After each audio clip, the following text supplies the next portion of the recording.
Hello on this Friday, August, and it's nice out. It's very, very nice out, and I want to put emphasis that it's nice out because these two dynamic women that are sitting beside me, they literally could be anywhere, but they decided to be here to share their wealth with all of us. And so, let me introduce first Genique Hamilton. Genique Hamilton is, we first have to give her props because she is the newly appointed high school principal for University High School. So let's definitely clap this.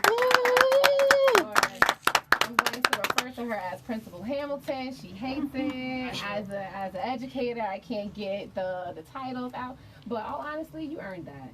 Okay? So Principal Hamilton. And you are also the co-founder of a girls mentoring program organization, North Gals. Yes, and so can you quickly, because I know Gals is uppercase G, point A, et cetera, et cetera. Can you explain what the Gals represent? North Gals standing for Girls Acquiring Life Skills, and it really is centered around giving women the space, to really express themselves, really be motivated by other women, through other women, and amongst other women, and young women and adult women, to really just not be afraid to break some glass ceilings around here. Oh, yes. And I think it will be really interesting to find out if are you the first woman principal at University High School? No, I'm not the first woman principal. Okay. I'm going to be the first in 2019, 2020. Oh, okay. That's a glass ceiling. I know that's right. And then also next to me is the fabulous, the dynamic Allison James, the founder of Girls Live, Love, Laugh. Yes. And we have to be living and loving and laughing right now since we are in the house. And so if you want to do a quick background quickly of the organization. Okay. Girls Live, Love, Laugh Incorporated was founded in 2009. We are actually celebrating our 10th year anniversary this year. Congratulations. Oh, look, we got to clap that up. The main purpose of Girls Live, Love, Laugh is exactly what the name of the organization is to allow girls to live, love, and laugh and be free. That's what the organization is all about. It's about self-empowerment, self-motivation, self-determination. Yes, and that's important. Absolutely. That is extremely, extremely important. I grew up in a household full of women. My mother was a single mother, and she had 3 girls. I'm the middle one, and so I always say I'm the middle too. Oh, okay. But I'm the middle of 7. That's a different kind of middle. Different kind of middle. So you're the 4th? The 3rd? Oh, that's a, God bless. Yes, to the mommy. Very Flournoy, shout out. Mommy. Shout out to my mommy too. But I always say I was born into a sisterhood, and then I had to maintain the sisterhood, being that middle child. Yes. And then I went off to college, all women's college up in Boston, Simmons College. And yes, and I was surrounded by phenomenal young women who come from different parts of the country and different parts of the world. We had students from Cape Verde, an island off of Africa. And so being exposed to different cultures and different backgrounds, but we all had a common, we were all girls. We were all women. Girls turning into women. And so to have that support system up there in Boston was incredible. And then I had to give a shout out to my sorority, Alpha Kappa Alpha Sorority Incorporated. Recently, my soror, Allison, next to me. But also an organization that was founded on helping women in college getting through it. And so these mentorship organizations and programs are necessary. And they were necessary 100 years ago. Because my organization, we centennials. They were necessary 100 years ago, and they continue to be important. And so I would like to just, in your world, what inspired you, whether it be a personal reason, whether it be you saw a need in the community, of why did you because also these are non-paid positions as well. Exactly. And so everything that you do for your organizations, all the work that you put into the young girls when you take them out and expose them to different experiences, that is not on anyone's dollar. And so what provoked you to do these things on top of being career women? Mm-hmm. Yes. So, Want me to go first? Sure. Well, this is Allison, and pretty much my organization was based off my background, the way that I grew up, not being allowed the opportunities that other girls in different zip codes were allowed. I grew up poor in the projects. There were no resources provided for us. I went to North Public School all my life, and just I'm experiencing trauma, seeing girls being, raped or murdered. Myself is a survivor of child sexual abuse. okay. I became homeless when I was in my mid-30s. I wasn't even a child, but no one taught me about, how to survive, how to, you have to pay bills. And so everything that I do with my organization is really a backdrop of how I was brought up. My father was killed when I was 17 years old, which left my mother to raise 8 kids on her own, and it was a struggle.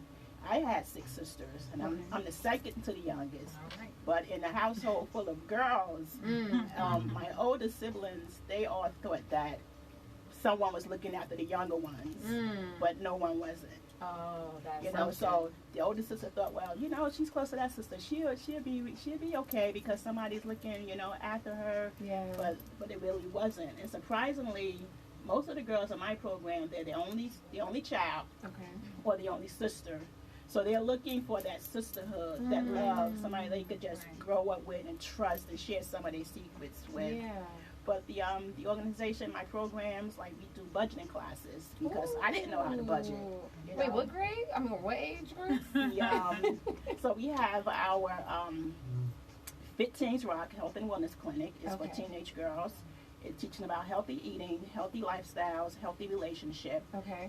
My mother died at a very young age from a heart attack. Oh. So I know that it's important to exercise. She's a diabetic. It's important of how you eat and the things you absorb in your body. So we're trying to teach girls at an early age, how to do these things. We have financial literacy classes for budgeting, trying to teach them the importance of owning houses instead of renting homes. This is your property. Yeah. So we do just a whole bunch of other things, just little things like etiquette. Girls don't know how to sit up straight. We all, as soon as you said etiquette, literally we both straighten our back. These things, in my household, we wasn't. It wasn't taught. Put a napkin on your lap, cross your legs when you sit down. Things like that wasn't taught. Yeah. As is doing right now. Such a lady. So that's like a ballpoint of what Girls Live, Love, Live Yeah. Incorporated is about. And we also have our Girls Matter Walk coming up in September. Okay. Which is our 3rd annual Girls Matter Walk. And Principal Hamilton is all her organization, those girls, they always come out and support. We have to support each other. Yes, and that's just a day of girls empowerment. So we love for the women to come out and show the young girls that we're here to support you. Make sure you're there. Yes, yes. September the 15th, Lincoln Park, 9 o'clock. Yes. I appreciate all aspects of your organization and what you just said about the budgeting and the financial literacy. That's creating independence. It is. And not independence necessarily of saying, I don't need a man to do this and I don't need a man to do that. But it's independence because when women are strong in our communities, then our communities are strong. It is. Exactly. Because You empower a woman, you empower a generation. And money is how you, so acquiring money is a certain level of power, but maintaining it, reinvesting it, letting it work for you, letting it work for your family, and letting it work for those around you, that is power. And so I truly appreciate you being very conscious of offering that to our young girls, because even if they don't retain it necessarily, it's planted. Right. And sometimes that's all our girls need. They just need plant the seed and And exposure. Exactly. And so thank you. You're welcome. So North Gal. I like that, like a gal, like hello. I'll tell you the story one day of how that came about. Oh. North Gal. So one, my inspiration. First, truthfully just comes from my mother. She, being a single parent of 7, you know, I watched my mom work 3 jobs at a time, but yet find a way to make art. I was a scholar athlete, so were most of my siblings. So she would still be at our games, figuring out. We come home, dinner ready. I don't know how she did it because I'm a mother of 2 now, 3 now, and I'm like, you know, I can barely do it, but she did it with 7 through her strength. And just watching her strength, her courage, her persistence, just really encouraged me and let me know, not even just encourage me. That's why exposure to different women is important, because when you see another woman able to do it, it gives you the confidence that you are able to do it despite challenges, despite situations that may be difficult. You still can do it. So, mommy, shout out, because she's, you know, my number 1. Yeah, shout out to mommy. And then she produced the principal of University High School. Yes, she did. Yes. And so, mommy, you see what you made. Work ethic. It's like, she works at a whole nother level, her commitment to stuff. So that, to me, just inspired me. I remember, you know, when Newark Gals came to, I guess it was an idea, Councilwoman McIver from Newark, Councilwoman McIver, Central Water Newark. Yeah, shout out. And we co-founded Newark Gals. We were literally doing some political work in the community, and we ran across some young ladies in one of our local projects, and it moved us so much that it couldn't get off my head. So I literally, the following week, I called her and I'm like, yo, we have to start something. I said, did you? And I mean, what we saw was just young ladies really degrading themselves in a way that, I mean, heartfelt. Tears is what I felt inside, crying inside, because there was nobody around. There was just these young girls. And that following week, I called Monica and I said, Monica, we have to do something. Like, I know we have purpose, and both of us have our own stories, but we have to do something. And we both committed to, you know, we're gonna do a girls' organization right then on the spot. We went through, you know, how to find a nonprofit. We wrote our own nonprofit proposal to make sure we have 501c3 status. We went and actually met with now the mayor funding to tell him what our ideas was and our vision was, because he was running some successful community organizations. And we came up with Gals, and we, you know, have been rocking since 2012 to really just impact. You know, our girls conference is one of the, you know, most exciting things for girls. And well attended. On a Saturday morning to have so many girls, and I mean, the girls are like, we want to come back. So it's not the schools, it's not the organizations, the girls want to come back. So just to understand that we have to reach our young ladies in a different way today. It's not to sit down and talk, it's not to belittle them. How do you empower young ladies to be their awesome selves and authentically, without worrying about what's around them, without worrying about keeping up with, you know, am I doing it for the gram, or am I doing it, you know, with my life purpose, reality? So just teaching them, like, what is their purpose, giving them self-confidence and self-esteem. We build a lot of our entry programs around self-esteem and self-confidence, because we notice that even our youngest girls, which we start with middle schoolers, are not confident. They don't feel good about themselves, and it is heartbreaking. But we see it year after year with the next group of girls. They're really not that confident. They have many insecurities, and we just want to give them the ability to, you know, understand that it is okay to be you, and being you is enough. You actually asked, you asked the question, you answered it as well, but I definitely want to go back to, how do we show our girls that? How do we show them the way to carry themselves? How do we show them the way to not necessarily be conscious of what other people think, but more so how to be, this is what I want for myself. And then also instilling in them, and this is how I go get what I want for myself.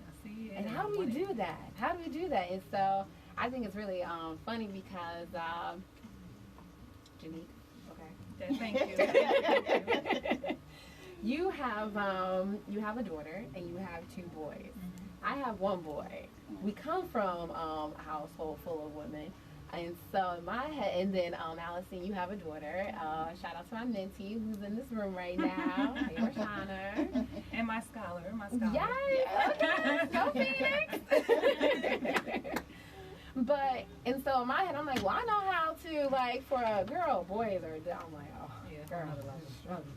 But for our girls, how do we show that? And how through your programming do you do that? And not just because you're both ladies of high standards 24/7, whether it be in the comfort of your home or out here in on Broad Market. But how do we show our young girls these things? Because they might think that we're not cool. And it's like, no, you don't understand. No, you don't get the struggle. I don't know what you're talking about. Maybe you. Well, for one, we have to show up. We have to show up for our girls. We have to let them know that we're here and be consistent. Okay. And number two, non-judgment. You can't judge them. What do you mean by that? We have to meet them where they're at. You know, they come in a room, they may be shy, they may be timid, you know, not groomed properly. We don't just go out and say, hey, what happened? You pull them to the side. It's a way that you approach them also. So we have to be very cautious of how we approach them, the things we say into them, because they're watching us. And that's what I was going to say. They are watching us. They're watching. So the first thing I think is you model what it is you want to do. So you model your womanhood, you model excellence, you model respect. Because regardless of what you say, they're always watching. Yes, they are. No matter, you know, girls are always watching, and they watch what you do, they watch what you say, they watch what you wear, how you say it, how you move a room, how you interact with other females, and how you interact with males. So to me, you're always, you know, on the screen. Yeah. You're always being shadowed and always being watched. And these young ladies take away a lot from what we do, which is why social media and all that becomes so powerful, and reality TV becomes so powerful, because the images that our young ladies see sometimes, they're going to pick up on. Yes. And we, you know, especially when you're talking reality TV and social media, unfortunately, it's not always used in the most productive way for everyone. But our young ladies see that. So what are we doing to combat those negative images that they're seeing, or those images that they believe they have to portray in order to get attention? How do we combat that, and what we deliver to them and what we show them every day?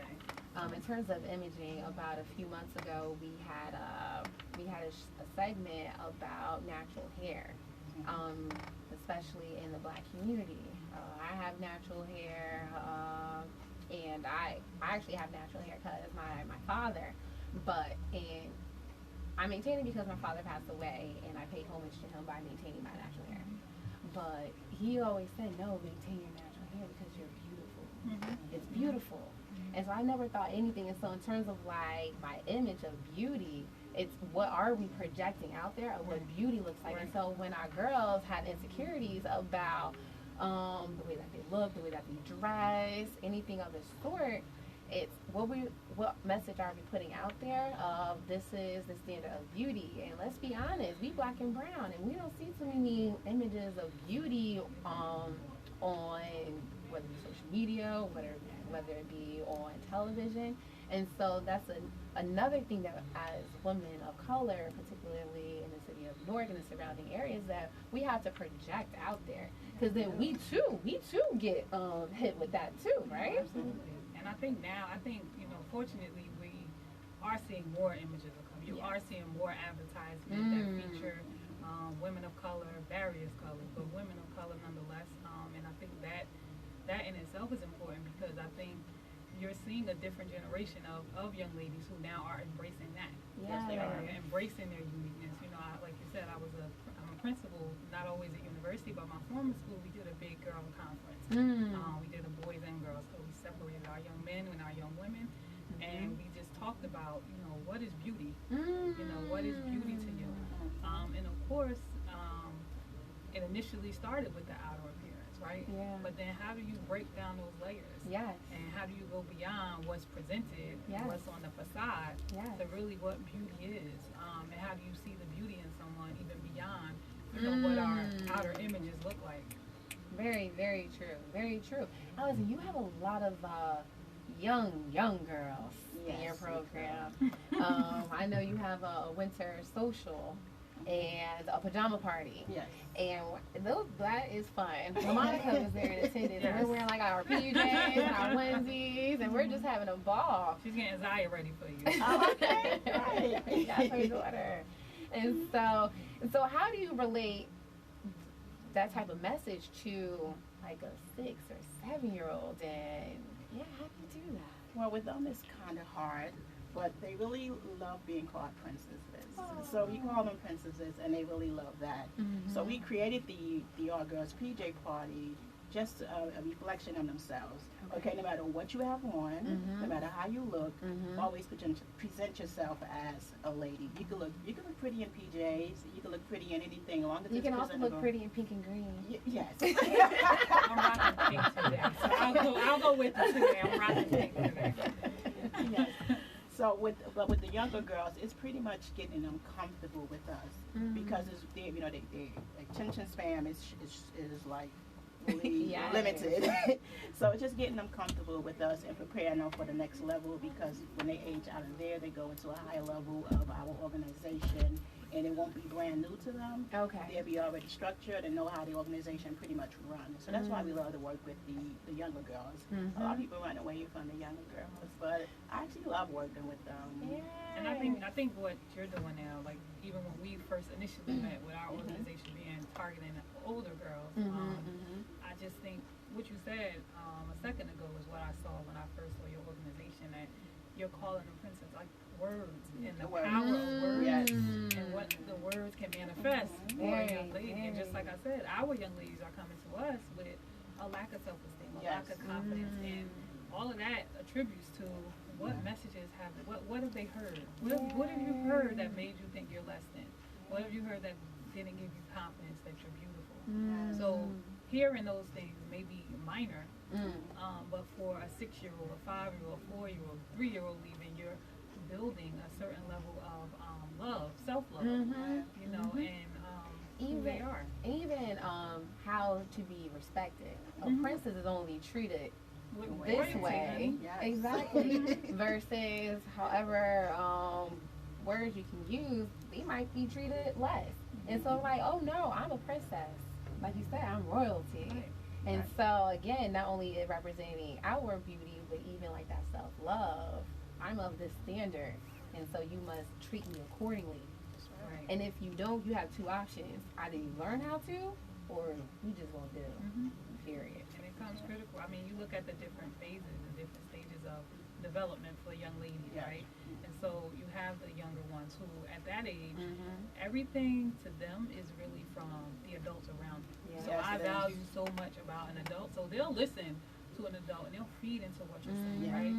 So then you have this transition to the middle school age child, student, young lady, and what happens is their peers become so important. So, and that's why it's so important to have many girls empowerment organizations, more gals, Girls Live Up Laugh, and we need tons more because we need to spread that among everyone, because when they get to the middle school age, they become so critical of themselves, which is normal, but then also they're being critiqued by so many people. So if we don't teach our young ladies to, you know, and that's why North Gals becomes important, because it's really about being around people who are encouraging you, learning how to give. You know, we walk into a room sometimes and we look at a woman and, you know, she looks good, but we don't say, hey, you look beautiful. You it's know what? like, I learned that at a very early age. It's like, I will comment, ooh, I love your bracelets. And it's okay. Or like, ooh, your blazer is popping. And it's okay. So we have to teach our young ladies it's okay. That's actually, it is okay. And I truly believe we do need to compliment each other more. Period. And not expecting something back. I'm not expecting you to compliment me back whatsoever. And we think it a lot. Yeah, we think it all the time. Ooh, I like those shoes. But we just don't say it. That's a part of building each other up, like you said, from 6 all the way up. People love hearing compliments. Who doesn't love receiving a compliment? I know I like it. I got some compliments for me right now. Wait, so Ed, when he was complimenting me, I'm like, oh, you feel that way about me? Right. Oh, especially people that you respect. Yes. And that's another thing too. When people that you look up to and they express to you how they feel about your accomplishments, about how hard it is that you're working. Because sometimes we think it goes unnoticed. And then that one person that notices it, Oh, that happened to me today. oh my, me? Me? Because sometimes we don't think, again, as women, we don't think we do enough. We're like, no, I didn't do enough, like, for whatever reason. And so to hear someone say, no, what you're doing is great, keep it up. Because then you also have people that say, this has happened to me. I'm like, you need to stop. and they might not say in those direct words, but they'll say it. And so to hear people not question, like, should I be doing this? Should I not be doing this? I don't know, because what's going on. And so, and then also teaching our girls who to listen to and who not to listen to. Yes. Not everyone is in your corner. Yeah, not everyone words should be held to a high standard. But there are people whose words should be taken into consideration heavily. And so how do we teach them how to decipher between the two? Because sometimes it can get hazy. You might even have, like, quote unquote important people that may say bad things to you. No, and then also the expectations, like reality in our country, like women right to vote 1920, like we're going back. That's not that long ago, right? And not. Then you have the challenge of when I'm introduced, I said breaking glass ceilings. Like we're bringing in professional women to put in front of our young ladies to say, you can do this. Yeah. My 3-year-old young son who came to me literally yesterday morning, and he said to me, this is for boys, girls can't do that. So, his mommy, because of who I am, I kind of had to lean into him a little bit, but it gave me a message. I have to continuously remind him, because I don't say that. He sees his mother. We don't preach that, but he's seeing it and receiving it from somewhere, right? Yeah. So we have to constantly combat that. And so at North Gals, we're bringing in women regularly to be in front of our young ladies who have broke the glass ceiling, who are attorneys, who are in professions that typically are not dominated by women. Yeah. And oftentimes, even if young ladies are in the profession, they're not in a leadership role in the profession either. So teaching them that, that's a possibility too. Because we know once we get in the leadership role, we're going to do something with it. It's just a matter of giving them the confidence to know that they can do it. That's a very, very true statement. Probably in the month, it was the month of June. I thought it was so funny because I went to all women's college, but because I'm also a mother to a son, because at first I was like, no, girl power, all this, we won't need, no. Then I had a son. I was like, no, we both great, baby. You great, I'm great. We need our male Exactly. I need you to be great. I need to be great. Like, we both need to be great. Right. And so I'm very conscious of, like, even when, like, having guests, because this conversation is about girls and empowerment. But I have 2 women guests. But back in June, I invited several high school seniors, and I was so bent out of shape. I was like, I need an even amount. I need an equal amount of young men to young women. Period. Point blank. And it was so funny because, and I was able to get actually 2 young women from university.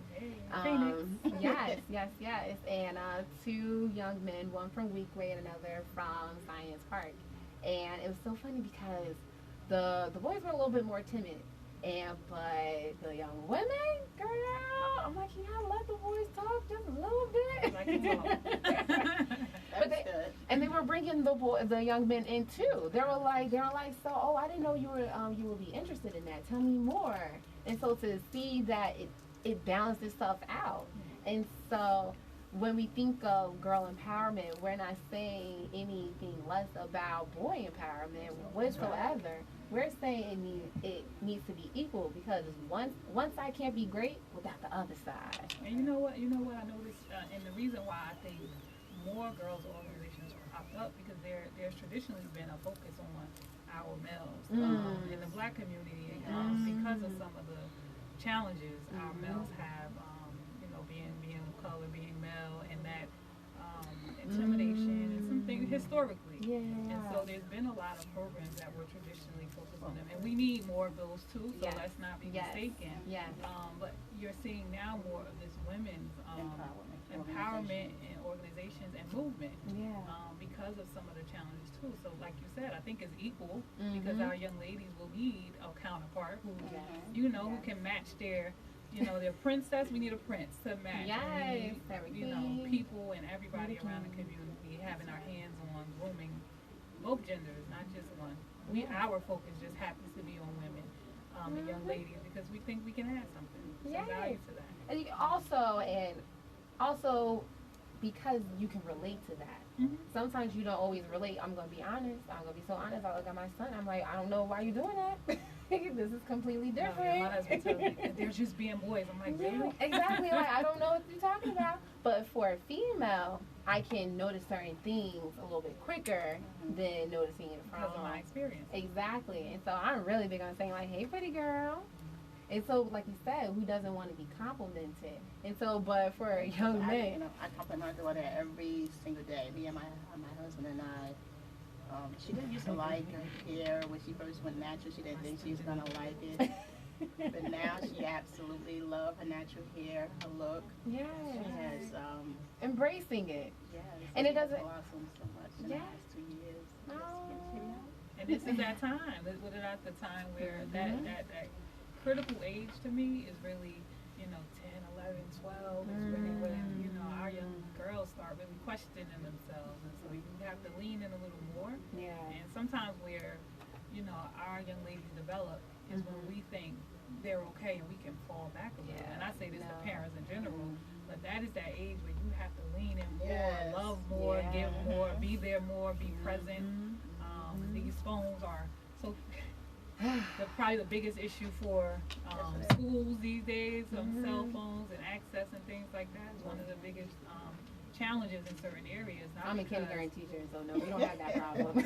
they have them too. It's not as readily awesome. available for Yeah, them that's as true. it is for other age groups. I'm like, no, phones here. Yes. No, I don't. My 6-year-old asked me for one and I'm looking at him like, because his friend has one. Oh, no. That's okay. He learned an early lesson. I told my son, okay, so this is what you want. So who's going to maintain it? Because I always try to put things in perspective for him with money. For some reason, money, he understands like that dynamic.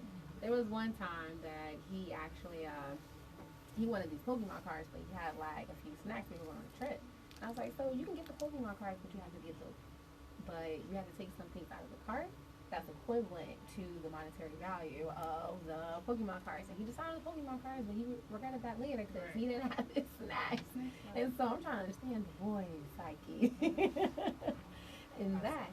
But for our young girls and our young women, it's important. And Genique, you mentioned this in terms of there's no way that, so people poured into us one way or another. There's no way we can never, I firmly believe, I am not here if it wasn't for my mother, if it wasn't for my grandfather, if it wasn't for the women in my church, the men in my church, and so forth in every step of my life.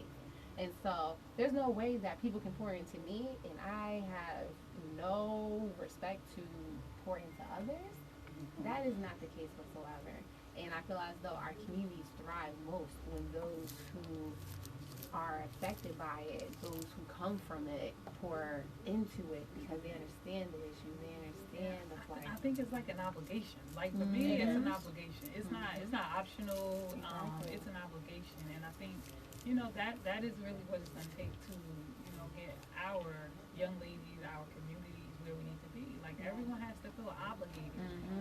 For me, like Newark is my home, right? So it's not an option for me to move out of Newark because I'm obligated to be here and I'm obligated to sow back into the community that gave to me, like you. You're raising your sons here. Absolutely. And so when they go to St. Peter's Pool, where they go to Weekley Park, where they go to JFK for recreation, that's their community. And so when you strengthen your children's community, that's only going to help them. And so I'm a firm believer that there's no way that I can just say, oh, this is my son, I'm only going to watch out for him. No, he has friends. He loves people out here that I probably will never meet. And so the work that I do has to affect not just him, but everyone that touches him as well. And he's watching that. So also, what we said about the young ladies, they're watching us and we're modeling for them and everything we do. So we're watching, and the same thing when you interact with people. Our young ladies are watching us. Our young men are watching us. So every time you reach out to him and extend a hand to the young boy who's not your son, but maybe sitting there and wants something too, then they see that. Yes. They understand that. Rashana is watching us now. Everywhere I go, I take her. 3 women speaking from similar but different backgrounds, speaking on a topic that some people might not even want to touch. And to speak on live air, and so whatever we say can be held against us. Yes, it can. We can make mistakes. But to live in our purpose and to be confident in the words that are going to come out of our mouths and say it's okay. Because that's another thing sometimes I think prevents people, our young girls, is because they don't want to be the one to make that mistake. Mm-hmm. They don't want to be the one out there, like, caught out there. Mm-hmm. Like, oh, you caught out there. Like, it's okay. What the young ladies say, no judgment. Nobody wants to be judged. No. And creating safe spaces like your organizations have, of expressing yourself with no judgment. Right. Being able to look, having questions about certain things with no judgment. Or even if they're not, they don't have the newest this or the newest that, still have a space of no judgment. And so, how do y'all maintain that? So being Genique, you having a girls' summer, girls, older girls for a whole day. That's a lot. Allison, you having different events because let's be honest, sometimes our emotions get the best of us, and as soon as we hear something, oh my word. And so how do y'all create those spaces that you maintain in a healthy way that allows our young girls to express themselves? For me, I pray a lot. I do a lot of meditation. And, she got to get her mind right. Yes. And just to be and staying humble. I'm very humble with the things I do with the girls and how I do it. Okay. I never take a day for granted that I'm with them. At the end of the day, when the mentor program is over, I make sure I give each and every one of them a hug. Aww. Before they depart from. Embrace them. Yes. And they remember things like that. Now, when they come into the program, they're running to give me a hug. Aww. So. Because you have an impact. Yes, right. It's hard to maintain because you know I'm a mother. I have a full-time job. You know, I'm active in the active in the church, in the community. So it's really hard to maintain. But if you have a passion for something and you have a desire to make a change, you'll make it happen. Yes. No excuses here. No excuses, and that's a great lesson to teach our young girls. That's actually a great lesson to teach us as women. Of just the no excuses, and not to say that you can't have a bad day, because we all gonna have a bad day. Yes. This morning was a bad day for me. I was having a bad morning. I was like, we gotta get this together. And so, how to bounce back? All those things. You don't have to be perfect. You don't have to be on at all times, but it's having coping skills, having social skills that allow you. Let me just add in and say having people, right? I keep going back to that because it's really about this womanhood and sisterhood for me and for North Gals. That's one of the big things. Like I remember this past year, one of our after-school programs, and we had a circle, and we call it our safe space circle, right? Yeah. Literally, I have a group of 12 to 14-year-old girls in the room, all of them crying. And they're crying because one of the young ladies cried, just sharing out how she didn't feel pretty. Remember the song? I don't feel pretty. She didn't feel pretty.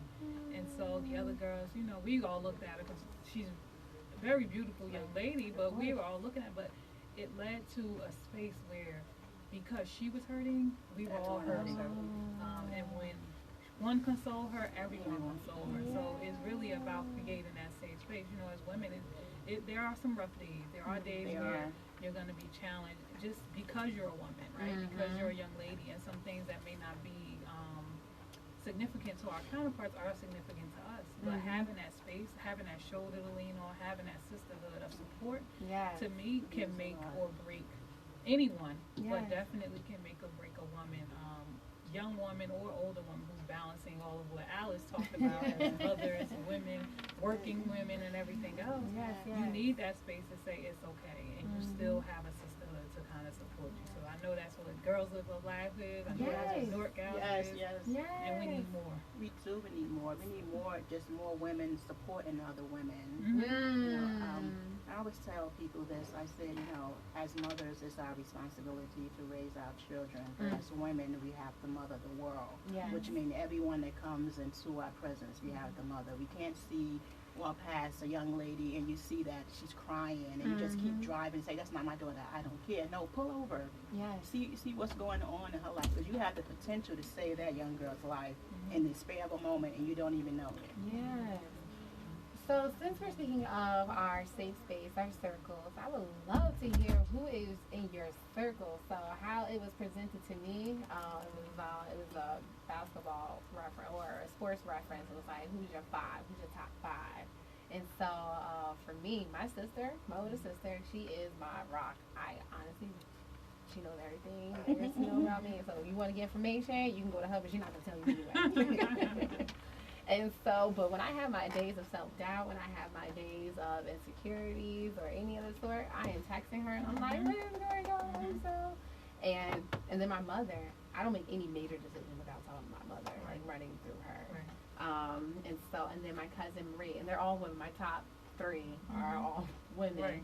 And it's my cousin Marie because she's a very rational person, and sometimes I'm very irrational, and so she brings me back to earth. Right. Very much so. And so I would love to hear where your top three or your top five circle. I mean, I've said her name probably about 3 or 4 times here. So we'll start with Mama Mary. Yes. My mother is my rock. She's my everything. We can stop there.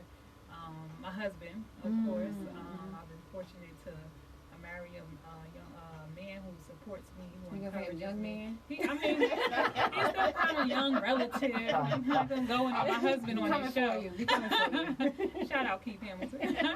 No, but my husband is definitely one of my biggest supporters. I couldn't do what I do without him to balance my family and the work. And the last 3 I'll group into one that I call my leading ladies. I mean, most of you see me all the time with LaMonica. She's like one of my besties. My bestie Kenyatta in Texas. Shout out to Kenyatta. And I have some who are so far away because I went to Tuskegee University. And HBCU? Yes, absolutely. A lot of my leading ladies are not right here. Okay, we talk when needed. Some I talk to every day. Some I talk to once a month. But my leading ladies, Tawana Brown, my sisters, Giannia and Desiree, like Takima, these are my leading ladies. Nice. And so for me, they are a big reason of when I need to, like I said, that circle, when I need to cry, when I need to laugh, when I'm celebrating, they're always there. I like how we are categorizing them like, I'm going to go to this person for this reason. Right. And we're trained to do that through the women. It's like, you can't go to every single body with every single issue. Yes. And so how about you, Miss Allison? Well, of course, my husband, Andre Frison. Shout out to you, boo. Papa Bear. You know, without him, I don't know what I would have done these last couple of years. You know, I went to school 4 years straight. He never, complained about it, still running the organization. And then, of course, we just adopted a child, and he was just like, when I'm at school, he would say nourishing her, cooking. My food would always be in the oven when I got home. I have to keep Hamilton to you. In the oven when she gets home. You're not doing that, Allison. Knocked out we have to hook them up so they can talk. So, of course, he's number one, and I have to give a shout out to my pastor, Pastor King Thomas. He's always praying for me, always telling me how successful I'm going to. Mount Pleasant Missionary Baptist Church, 100 Montgomery Street in Newark. So he's a big role model to me. He's always supportive of. I go to him about decisions I want to make sure I'm doing it in a godly way, and he'll give me some advice. And then my daughter Rashana, she's up there too good. Because sometimes, we women, we can be catty sometimes. So I go to Rashana and I say, what do you think about this? She be like, Mom. I'm going to add for both of us also, all these young people we come in contact with, whether you know it or not, because sometimes we think we're giving to them. They feed me. They feed me every day. As a principal, when I greet my students in the morning, some days I don't feel well. When I look in their eyes, I get what I need to get through the day, because I know that it's a reciprocity that they need me and I need them in return. So also the ladies we serve, I think, is they are.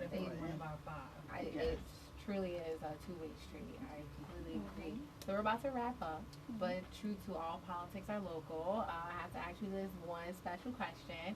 And so who is your favorite rap artist or your rap group? Think about it. I don't have to. Rashana, you can answer it too. Since you've been shouted out about a few times. You got your mama, you got your mentor, you got your principal. Give me a name. I don't have to think. He's a favorite of all time. I remember, announcing his passing away when I was in 12th grade at university, and I cried. I actually just had a birthday party, and they did a video, and my best friend, my sister, and my other sister all told the same story about when he passed away. Tupac Shakur, to me, just his lyrics, his yes, thank you. know, he was a deep person. Yes. And people didn't always get his lyrics, but when you sit back and listen to what he was talking about, some of those realities actually are playing out right in front of us today. So, you know, my favorite, no doubt. I just want to know you told me your age because you said 12 years. I'm not ashamed. I am not ashamed of my age. Some people I was just saying. I'm just saying. And my scholars always think I'm younger anyway. So I'm gonna go with no. You say no they think you lit all the time. Exactly. 24/7. So no shame. She got her pizzas on, y'all. Allison. It has to be a rapper. Rap group Rap group. or rap artist? I'm gonna say Queen Latifah. Well, you hear our DJ. He wanted DJ Rhino. Hey, you want me rapping up in here? I'm gonna hold off on that. That's my other life. Oh my god. Oh my god. I'm gonna do it at the talent show this year. So I would have to say Queen Latifah. Okay. Just the name itself is inspiring, calling herself a queen at such a young age, and when women of color were not being called queens at that time. So here she comes, Queen Latifah, wearing a crown, and she's out here doing big things for setting, you know, positive images for girls back then, because we don't have that today. So I would have to say Queen Latifah. Yes, and then she forces everyone to say Queen Latifah because that's her name, and so you have to say Queen. Rashani, you want to come over here real quick and say your favorite rap group or rap artist? No? Come on. We just talked about girl empowerment. Go on. It's right here on the mic. You on ones and twos. My favorite rapper is... Think about it. It's a lot out here. So, It could just be the one you're rocking right now. yeah. You want to say Tupac? You want to say She don't know Tupac? Tupac. Probably like she don't know Tupac. No. Look, you saw her face. Detention if you do. Wow. All right. Morning. 5, 4. Oh, there we go, Queen Latifah. Hey. Don't worry, we're trying to get her at our North Gals conference. Come on, Queen Really? Latifah. Let's go. That's from right. here, March 2020. You got one for us? You won't get in trouble if it's someone ratchet. You won't get in trouble. You want to You want me to pick a singer? She don't know. No, she said, you said who? Little Mama. Oh, go ahead. Put it on, say on the mic. My favorite rapper is Little Mama. Okay. Go, little mama. DJ Brown, you got little mama? And he smiles. Like, I got it. All right, so thank you so much, ladies. You're Again, welcome. Allison, the work that you do, we appreciate. Principal Hamilton, you literally started this week. You were at Central High School recruiting for teachers. Yes, we need physics teachers, science teachers, still, please. Yes, biology, correct? Biology and physics. There you go. And so thank you so much. Allison, do you quickly want to say the date of the Girls Walk for everyone? Sure. Girls Live, Love Live. Girls Matter Walk is Sunday, September the 15th, right here in the city of Newark, Lincoln Park. Registration start at 9 a.m. Yes. Yes, we will be there. North Gals support. Yes, right. Yes. Every year.